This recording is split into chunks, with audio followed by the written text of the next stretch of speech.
अच्छा मम्मी ठीक है, मैं जा रही हूँ, अपना ध्यान रखना, ठीक है? ठीक है बेटा, पहुँचकर फोन करना। मम्मी आपको पता है मुझे ना अब आपकी बहुत चिंता रहने लगी है। देखो तो मम्मी आपका चेहरा कितना मुरझा मुरझा हो गया है। मम्मी आप ना ज्यादा टेंशन मत लिया करो और भाभी से ना ज्यादा दब के रहने की जरूरत नहीं है। आप सेवा नहीं करेंगी ना तो कोई बात नहीं, मैं हूँ ना आपकी सेवा करने के लिए, मैं भी तो आपकी बेटी हूँ। और मम्मी आपकी और पापा की पेंशन आती है, यहाँ पे देने की जरूरत नहीं है। अरे वो पेंशन मुझे देना, देखना आपकी कितनी सेवा करूँगी। हाँ तो आपके पैसे भी नहीं बचते हैं, मैं आपकी सेवा भी करूँगी और अच्छे से अच्छा आपको खिलाऊंगी भी। हाँ बेटा, मुझे तुझ पर पूरा विश्वास है। मम्मी आपको अगर एक पल के लिए भी ऐसा लगे ना कि भाभी आपके साथ अच्छा व्यवहार नहीं कर रही है, आपकी सेवा नहीं कर रही है, बुढ़ापा खराब हो रहा है आपका, तो आप टेंशन मत लेना मम्मी। बस एक फ़ोन करना मेरे पास, मैं दौड़ी चली आऊँगी आपके पास। आपको पता है ना मम्मी, बेटी माँ बाप की सगी होती है, बुढ़ापे में बेटी को चिंता होती है अपने माँ बाप की। बहू कभी बेटी नहीं बन सकती मम्मी, और बेटा तो शादी के बाद बहू का ही हो जाता है। बची बेटी, बस बेटी को चिंता होती है माँ बाप की। आप चिंता मत करो मम्मी, अगर आपके बहू बेटे खराब निकलेंगे ना तो मैं तो हूँ आपकी बुढ़ापे में सेवा करने के लिए। बस आप जो पेंशन यहाँ देती हो वो मुझे दे देना, आपकी कितनी अच्छी सेवा करूँगी मम्मी। और हाँ मम्मी, जो मैंने प्रोटीन पाउडर दिया है ना आपको, उसको डेली पीना। पता है आपके दामाद जी लाए थे, उन्होंने बोला था मम्मी जी और पापा जी को यह प्रोटीन पाउडर देकर आना ताकि उन्हें बुढ़ापे में कमजोरी महसूस ना हो। आपके बेटे को तो मम्मी कुछ याद ही नहीं रहता है, लेकिन आपके दामाद जी तो आपकी बहुत फिक्र करते हैं। ठीक है बेटा, जैसा तू कहेगी वैसा करेंगे हम। एक तू ही तो है जो हमारी इतनी चिंता करती है, वरना तेरी भाभी वो तो ये चाहती कि हम आज के आज ही इस दुनिया से चले जाएं, दोनों बुढ़े बुढ़िया चले जाएं, बस इस दुनिया से मर जाएं हम। वो तो यही भजन करती है दिन रात भगवान से। छोड़ो मम्मी, क्या ही कर सकते हैं अब हम भाभी का।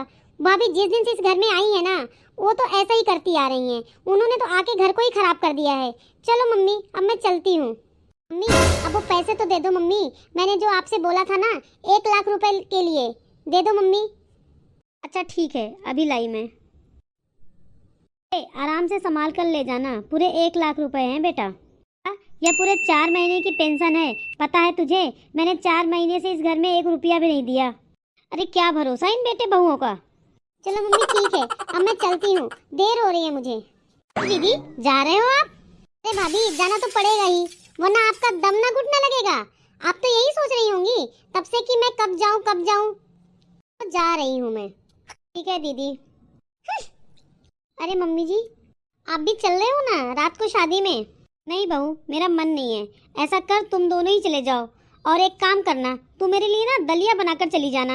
मम्मी जी चल लेती तो अच्छा रहता, यहाँ अकेले रहकर क्या करोगी? वहाँ पर आपकी सहेलियाँ भी होंगी, रिश्तेदार भी होंगे, आपको अच्छा लगेगा। यहाँ पर अकेले तो आप बोर हो जाओगी, आपका मन कैसे लगेगा? नहीं बहू, मेरा मन नहीं है, तुम लोग ही चले जाओ। मम्मी जी मैं वो आई तो इसलिए थी कि आज ना मैं सिल्क की साड़ी पहन के जा रही हूँ, तो मम्मी जी वह आपका लॉन्ग वाला सेट है ना, वो लंबा सा जो हार है आपका, वो ये वाला नहीं मम्मी जी, वो जो लंबा सा है वो दे देना आप मुझे, वो पहन कर जाऊंगी। वो सिल्क की साड़ी पे ना अच्छा लगेगा मम्मी जी, बाहर तो हम पहन के जाते नहीं हैं, आप मना करते हो। ये तो मम्मी जी घर की शादी है, इसमें अच्छा लगेगा, थोड़ा गोल्ड की ज्वेलरी ना सब देखेंगे मम्मी जी, सारे रिश्तेदार आएंगे ना, आप निकाल देना मम्मी जी। मैं ना अपनी चूड़ी वगैरह सेट कर लेती हूँ मम्मी जी। वो कानों के ऊपर जो लड़ी थी ना वो भी दे देना मम्मी जी, वो मेरे कानों में दर्द होने लगता है ना हैवी हैवी इयरिंग्स डाल के। बहू इतना भारी हार पहनकर कहाँ जाएगी तू शादी में? और जब कानों में दर्द होता है तो इतने भारी इयरिंग्स पहनने की क्या जरूरत है? अरे जा कोई हल्की सी ज्वेलरी पहन ले, तुझे पता है ना आज का माहौल कितना खराब है, किसी ने हाथ साफ कर लिया ना तो लाखों की ज्वेलरी ऐसे ही चली जाएगी। जा पहन ले कोई हल्का सा सेट, वरना नकली पहन जा। अरे जा, अब खड़ी क्यों है मुंह को लटकाए हुए? अब देर नहीं हो रही है तुझे? जी मम्मी जी। हे भगवान, यह बहू तो बहुत चालाक है। बताओ, मुझसे पूछने आई है हार कहाँ है, और इसे कैसे बताऊं मैंने वो हार और कानों की लड़ तो अपनी बेटी को दे दिया है। अब क्या चाहिए तुझे? जी मम्मी जी वो चूड़ियाँ तो निकाल दो मेरी वाली। मम्मी जी कुछ तो चाहिए गोल्ड का, घर की शादी है। मम्मी जी मुझे नहीं पता, आप मुझे दे दीजिए मेरी चूड़ियाँ, वो घर की शादी मम्मी जी है, इसलिए सब आएंगे, यही टाइम होता है पहनने का। मैं बहुत अच्छे से ध्यान रखूंगी मम्मी जी। मम्मी जी मैं बहुत ध्यान रखूंगी सारी चीज़ों का।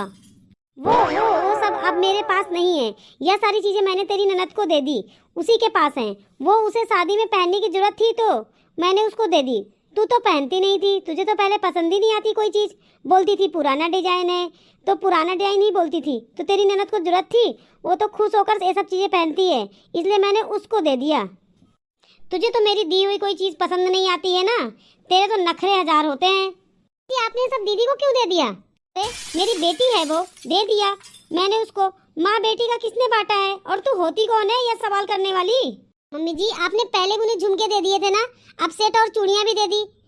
अरे तू होती कौन है बीच में बोलने वाली? मेरे जेवर हैं, मैं किसी को भी दूं।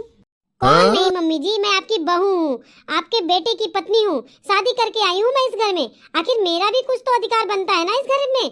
इतने बड़े बड़े फैसले मैं माना कि मम्मी जी वो आपकी बेटी है, मैं कुछ देने के लिए मना नहीं कर रही हूँ आपसे, लेकिन आप अपनी मम्मी की सारी ज्वेलरी, सारा सोना, सारा सामान आपने दीदी को दे दिया, यह तो गलत है ना। सुन बहू, तू अधिकार की बात कर रही है ना, तो अच्छे से कान खोल कर सुन ले। आज से मेरी एक एक चीज पर मेरी बेटी का अधिकार है, समझी? ठीक है मम्मी जी, तो इतना और बता दीजिए, आपके बेटे का कहीं कुछ अधिकार है या नहीं? और एक बात ध्यान रखना मम्मी जी, जो आप ननद रानी को इतना सीधा समझ रही हो ना, वो इतनी सीधी है नहीं, वो भोली बनकर आपको उल्लू बना रही हैं। आप पछताओगी एक दिन, देखना। अरे जा जा, तू आई मुझे बताएगी मेरी बेटी के बारे में। अरे वो मेरी बेटी है, मेरी, मैं जानती हूँ उसे। मेरी बेटी कभी गलत होती ही नहीं है, ना उसके मन में लालच है, समझी तू? जैसी खुद है ना वैसी सोचती है दूसरों के बारे में। मेरी बेटी को मैं जानती हूँ, और तुझसे और तेरे पति से ज्यादा मेरी बेटी को मेरी चिंता रहती है। मेरा बेटा हुआ तो कभी पूछता भी नहीं है मुझे कहाँ है माँ बाप। मेरी बेटी को तो रात रात भर नींद नहीं आती है, इतनी चिंता है उसे हमारी। मम्मी जी, आपको तो समझाना ही बेकार है।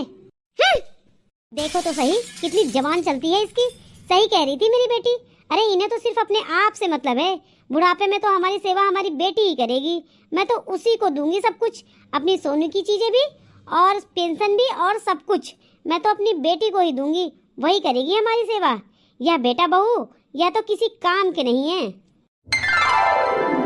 भगवान जाने किसकी नजर लग गई हमारे परिवार को।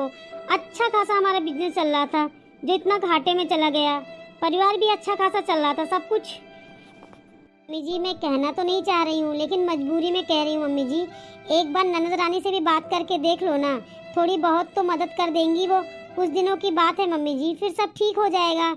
अब इनका थोड़ा हाथ तंग चल रहा है, या बोल रहे थे महीने 2 महीने बहुत तंगी रहेगी, थोड़ा बहुत सहारा लग जाएगा तो ठीक ही रहेगा ना मम्मी जी। बस 1-2 महीने की बात है। बात तो सही है बहू, लेकिन बेटी से पैसे मांगते हुए क्या अच्छा लगेगा? मम्मी जी, उनके पैसे नहीं, लेकिन अपने तो मांग ही सकते हो ना मम्मी जी।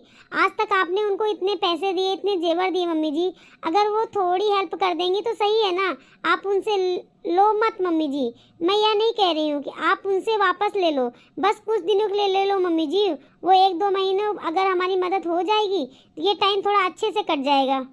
हाँ बहू, बात तो तू सही कह रही है। अगर अब काम नहीं आएगी तो फिर कब काम आएगी बेटी?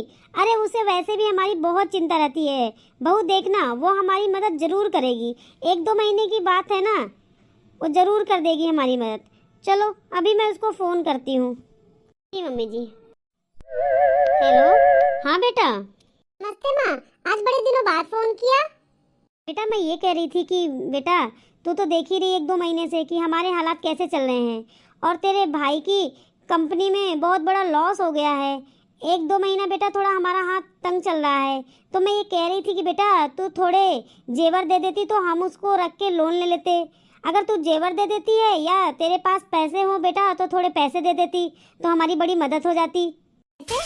मम्मी मेरे पास पैसे कहाँ से आए? वैसे भी आपने 1-2 महीने से तो मुझे 1 रुपया भी नहीं दिया। मुझे कौन से मेरे पास पैसे हैं? जो पैसे थे वो सब खर्च हो गए मम्मी, मेरे पास कोई पैसे वैसे नहीं है। अच्छा बेटा, मैं ये कह रही थी कि बस 1-2 महीने की जरूरत है मुझे, फिर मैं तुझे दुगने वापस कर दूंगी। या फिर तू कोई जेवर ही दे दे बेटा, जो मैंने तुझे वो हार दिया था ना वही दे दे, वह भी बहुत रहेगा। 1-2 महीने की बात है बेटा, तेरा भाई पूरी कोशिश कर रहा है, वह मेहनत कर रहा है, जल्दी काम बन जाएगा। मम्मी मेरे पास नहीं है कोई जेवर। अरे मम्मी आपको शर्म आनी चाहिए, कोई बेटी से मांगता है क्या? आप भी बस मम्मी मेरे से पैसे मांगती हो, मेरे पास कोई पैसे वैसे नहीं है। और वैसे भी मम्मी अब मैं ना सोने जा रही हूँ, बार बार फोन मत करना मुझे। क्या हुआ मम्मी जी, क्या कहा दीदी ने? कुछ नहीं बेटा, वो बोल रही उसके पास पैसे नहीं है और हमने 1-2 महीने से उसे कुछ पैसे दिए भी नहीं हैं। उसके जो पहले के पैसे थे वो सारे खर्च हो गए और उसे ना थोड़ा सा नींद आ रही है तो वो सो रही है। और मम्मी जी दीदी ऐसा कैसे कर सकती हैं? देखा मम्मी जी आपने, मैंने आपसे बोला था ना कि अपना घर मत लुटाओ, लेकिन मम्मी जी आपने हमारी बिल्कुल नहीं मानी। आपने सब कुछ दे दिया दीदी को और आज जब हमें जरूरत पड़ी तो दीदी ने हमें अंगूठा दिखा दिया। मम्मी जी आपके बेटे पूरी मेहनत कर रहे हैं, आप चिंता मत कीजिए मम्मी जी, वह जल्दी सारी की सारी टेंशन खत्म कर देंगे। मम्मी जी हमारा काम फिर से अच्छे से चलने लगेगा। सच में बहू, मुझे यकीन नहीं हो रहा है कि मेरी बेटी ऐसी निकलेगी। आज हमें इतनी जरूरत थी अपनी बेटी की, लेकिन वो बेटी हमारी बिल्कुल भी काम नहीं आई। मैं तो बहुत घमंड करती थी अपनी बेटी पर। मैं सोचती थी मेरी बेटी से अच्छा दुनिया में कोई भी नहीं है। कोई बात नहीं मम्मी जी, हमारे हालात जल्दी ही ठीक हो जाएंगे। यह बहुत दिन रात मेहनत कर रहे हैं मम्मी जी, जल्दी ही हमारा बिजनेस फिर से अच्छे से आगे निकल चलेगा। आप टेंशन मत लीजिए मम्मी जी, कोई बात नहीं। बहू हमारे हालात जल्दी ठीक हो जाएंगे, बस हमें मिलकर रहना होगा। और बहू मुझे माफ़ कर देना, मैंने तेरी बातों पर ध्यान नहीं दिया कभी।